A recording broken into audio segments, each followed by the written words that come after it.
not continue being consumers of technology, but lead and take advantage of this network. Thank you very much. Thank you. Thank you. Right, Jan? Okay. Number 4. Number 4. Thank you very much for the presentations. My name is Flora Karebi from the African Population and Health Research Center. Thank you for the different perspectives that you brought up, and I just want to follow through what the last speaker spoke about when he challenged us to wake up and take up what we need to take up. And as he was talking, I kept on asking myself, and maybe now I'm referring to the first presentation, whereby from Ghana we were given the academic life chart or something like that. And I kept on asking myself, where is the place of research? Where is the place of innovation? And is it time for us as educators to start asking ourselves, what is a student in the current 21st century? Or what is academia in the 21st century? And how do we ensure that we are not consumers? Going back to the same discussion, that we are not consumers, or that the students are not consumers, but they become individuals who contribute in the 21st century skills. Thank you. Thank you. Number 5 was at the back. 5. Yes, thank you. Thank you. Appreciation to all the presenters. My name is Saidu Hosseini, Obafemi Awolowo University, Ile-Ife. My question is for Professor Marcin.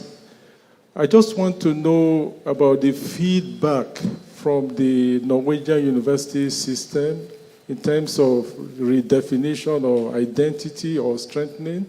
And I also need some clarification. Which of the models, was it the 4th or 5th generation model or the multiversity? Thank you. Thank you very much. I'll give our presenters an opportunity to respond. Hello. Oh, sorry. Oh, yes. Okay. Good morning, and I want to thank all the presenters for the insightful presentations and ideas that they've put forward. My name is Michael. I'm from University of Pretoria in South Africa. My question is directed to Professor Ishafiade, maybe because we are in the same field, and I picked up something that I would like him now to address. You know, in a situation where you apply immersive technology to a particular object or a process, you do have incidents and accidents that they do happen. Maybe due to error in the automation kind of things. For instance, unfortunate incident of or accident of Boeing 737-8 MAX that crashed 2 years ago could be attributed to a kind of error in the automation that controls that kind of things like that. Then my question will be this: is there a way to prevent any such incident or an accident if you are using immersive technology? Because if you are doing it in education, you are teaching and training your students, you ask them to do some things, but at times you could not, there could be an error in reality when they are trying not to apply. Like the one you showed to us about injection, trying to train them this and that virtually. They do that virtually, but when it comes to read, they might also make a mistake. So how do we address a situation like that? Thank you very much. Thank you. I'll hand over to our presenters to respond. Some questions are general, others are specific.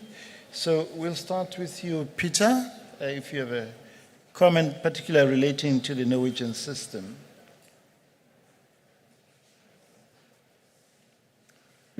Thank you very much for your questions, your very important and relevant questions. And as I tried to present in my contribution, we are in a stage where we are facing some fundamental questions which are to a large extent related to digital technology.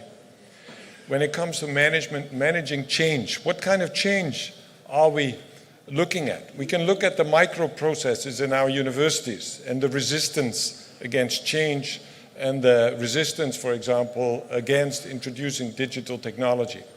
But that is not an issue of change about the way in which we use technology in our educational processes and in research, but that's a change about the way in which we connect to society. The societies around us are changing dramatically and dramatically fast. In my country, you cannot pay with cash anymore. No one is using a bank card anymore. We pay with the telephone. Transportation, it's all digitalized. You cannot get onto a bus or an underground train without having the app, etc. So the change is dramatic, and how can we make sure everyone in our country has a digital mailbox? The post is becoming obsolete as we knew it. So the change is dramatic, and we got to make sure that we not only in our own processes, in our own primary processes, make sure that we use the technologies in a way that leads to improvement and a reduction of resistance, but also that it connects to society and produces the skills for our students that society expects, but that can also be used to handle the change in society, because we're facing a basic kind of set of issues.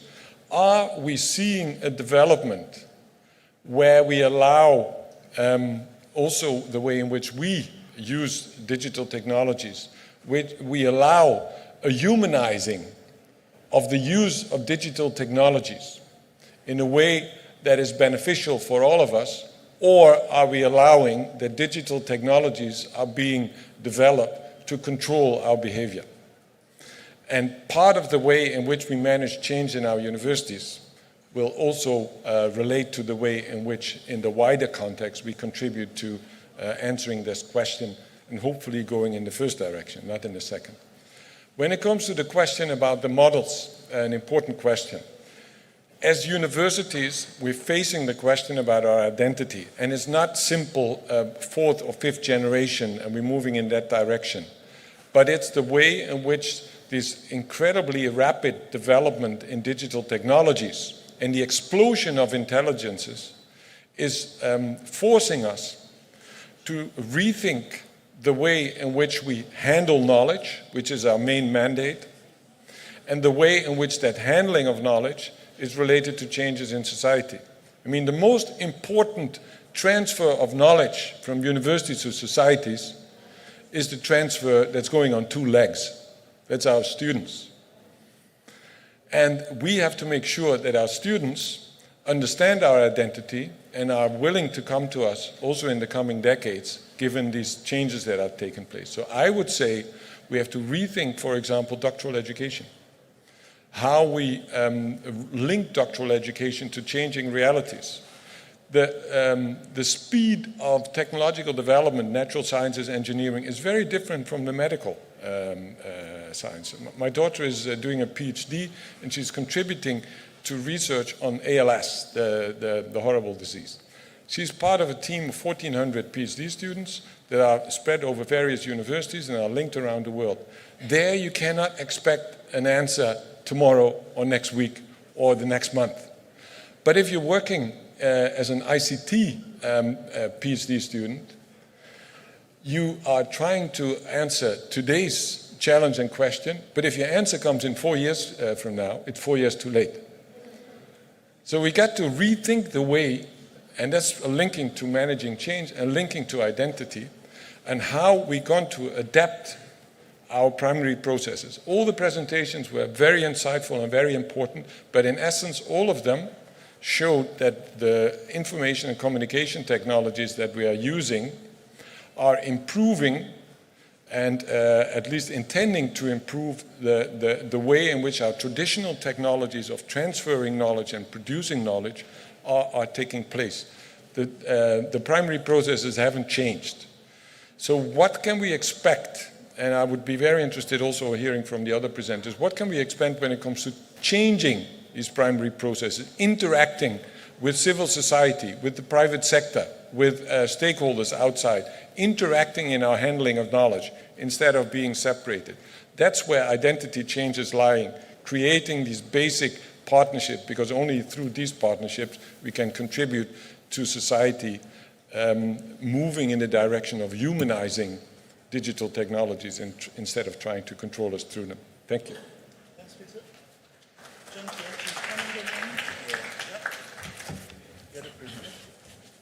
Thank you. I think one of the issues raised is about collaboration and leveraging on technology, especially in relation to industry.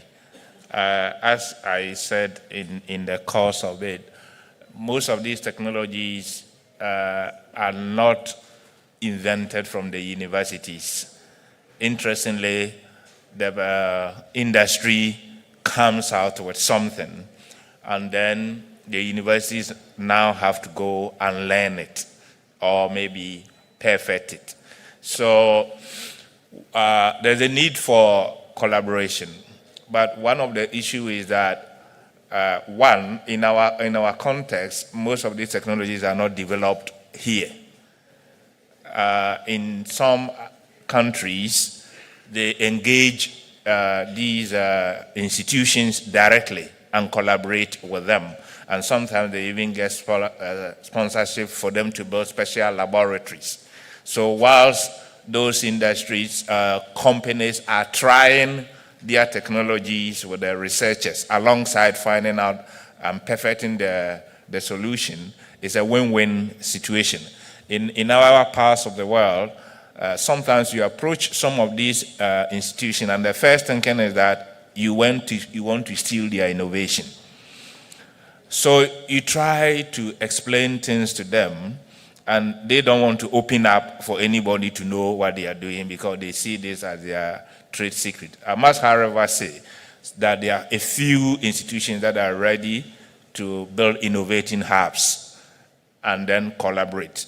So we have to collaborate with those who are ready and work with them. And then our students also learn this because they also benefit that by the time they finish the program, the students are not naive. Because sometimes you get even computer science students completing the program and they cannot even write codes, but they have graduated. How do you put these people in the classroom? So I agree perfectly. Then the second thing was about where is research in the cycle that I showed. Actually, the cycle is quite broad, but if you break it down under teaching and learning, there are various forms of teaching. Supervision and others are part of coaching and assessment and through the process. So there also it is important that we engaged. I mean, depending on what the student is learning. But the question has also come to be, how do you assess PhD? As I say, I'm in information systems and those in IT and others. There is a question about somebody who developed a solution and failed his PhD because it was said that that is a practical solution. And then this was published in a professional newspaper. A company saw this, and this is something they have been trying to do over the years and they had not succeeded. They invited this failed student into their lab, and then he solved the problem for them and became a billionaire and became an inventor. The question is, we have to rethink, and I think this has come up. How do we assess PhD? If we continue to say PhD is given to contribution to knowledge, and I think yesterday that issue came up. Can somebody build an artifact, a material product, present it and get a PhD? As I see now, I don't know from which institution, but I think even the examiners will laugh at you that you have brought a product. How do you contextualize contribution to knowledge? So until that is addressed, I mean, embedding digital technology into PhD and research. Research is also assessed based on what? Contribution to knowledge. Because if you bring out the product, they will say, oh, this is for industry. So maybe we have to rethink and address that. Then we can bring digital technology into this cycle. Thank you.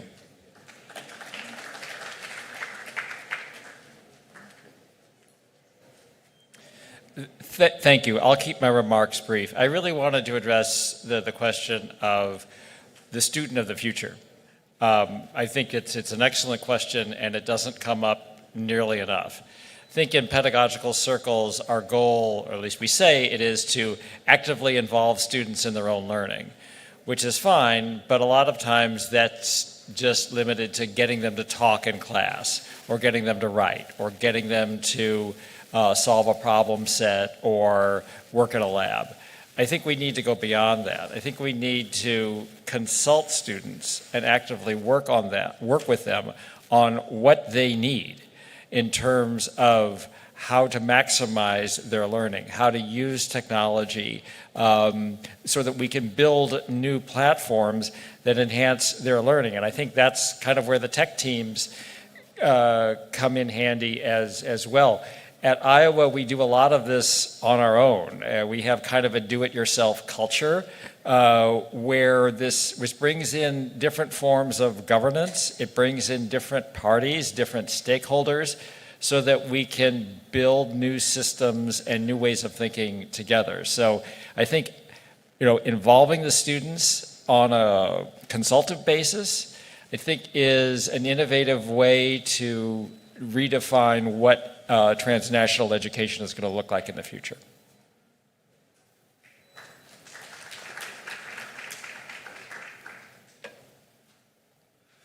Well, maybe I should just try to answer a few of the questions briefly. The students of the future, maybe we should look at it from this perspective, or to ask ourselves this set of questions.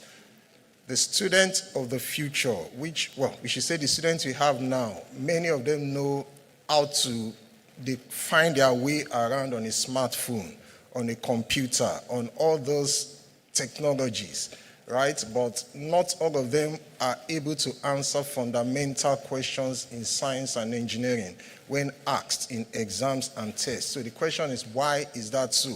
Because I feel someone that is able to find his way around the use of smartphones and the likes should be able to understand these fundamentals. But the question is, why is the disconnect? Is it because of the way we teach? Could we have used animations to drive the concepts home better? Could we have made it more interesting for the students to be interested? So many questions to ask in that case. Management of change, very important. That's another study or research area on its own, which again takes us to the question or the comments made yesterday about humanities, arts in this whole thing we are talking about. They have very big role to play. And again, that brings in the issue of transdisciplinary research and so on and so forth. The question on automation, immersive technology, very important as well. And the cost of error in operations of plants and the likes, again, is another subject on its own, which I can't really go into the details now. And also the question about we not just being consumers, but also being producers. The example I cited of the presentation I had yesterday, developing a Python code to do some or maybe a few of what SPSS would do, was developed between University of Pretoria in conjunction with University of Leeds. So I think things are happening even in the African context. And some of those animations or immersive technology videos I showed are products from University of the Western Cape, where they just started a postgraduate diploma some 4 or 5 years ago on AR, VR, virtual reality, augmented reality. I'm not advertising the program for them, but ARUA should sort of be able to engage with them to know how we can leverage on that opportunity to achieve what we want to achieve. Thank you. Thank you very much. In the interest of fairness, we will allow 2 questions from the right. If you could just be very brief and succinct. Any 2 really pressing questions? We are due for tea break. There is one right there. And the last one will come from the gentleman here. Thank you.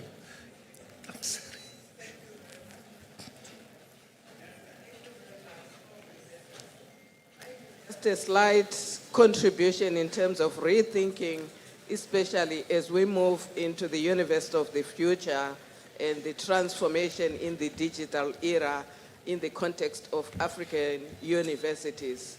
Reliance on energy, renewable energy, use of solar becomes very, very important, because if we rely on the electricity as we are doing right now, all the investment that we will have will go to zero. Sure. We have an opportunity that we really need to engage, even as we partner with other partners locally.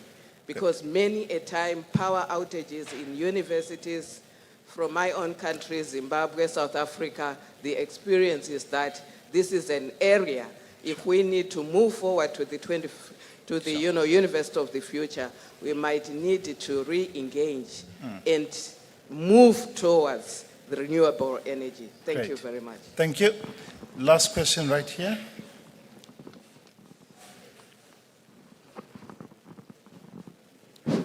Thank you very much. My name is Sam from Namibia, National Council for Higher Education. My question is to Prof. Marson. I think he spoke about policy for digital technology. I just wanted to know if there is also policy maybe for research that government is actually have come up with.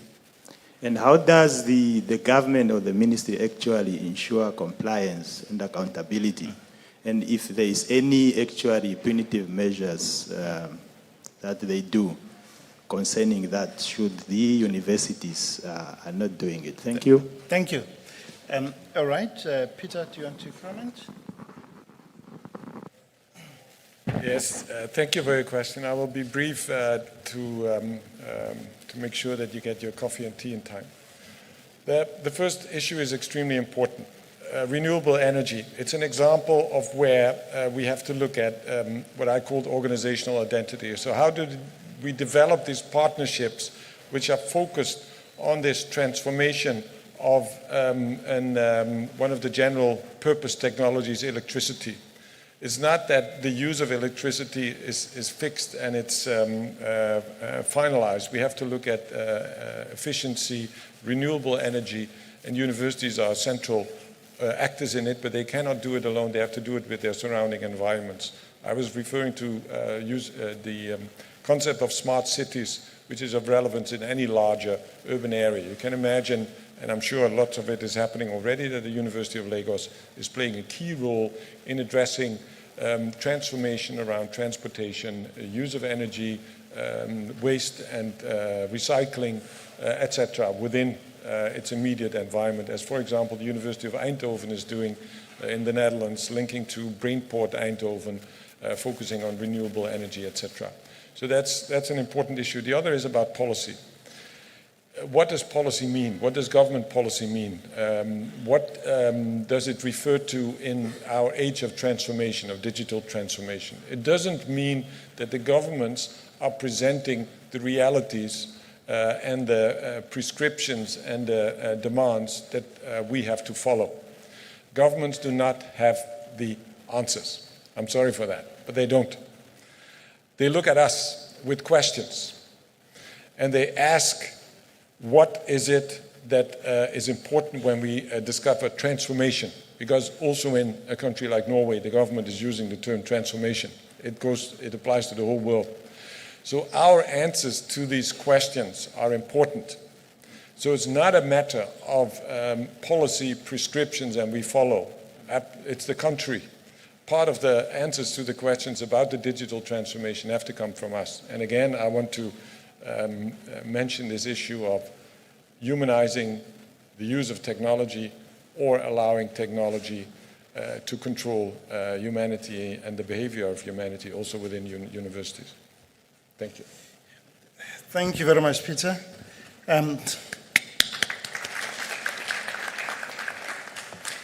I also do want to thank my assistant timekeeper.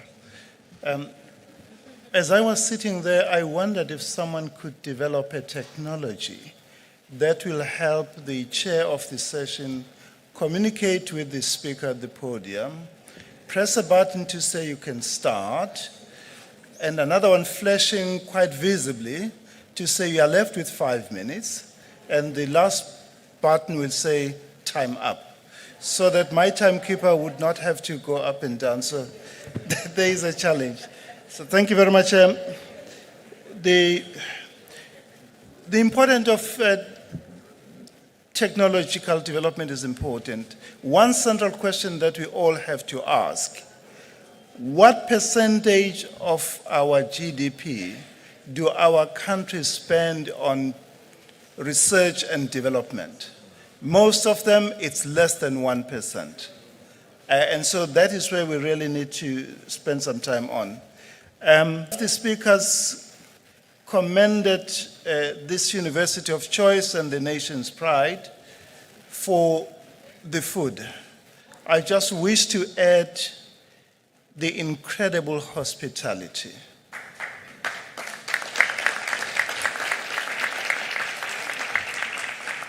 So we really appreciate the team. Asante sana. Ziko Mokwam.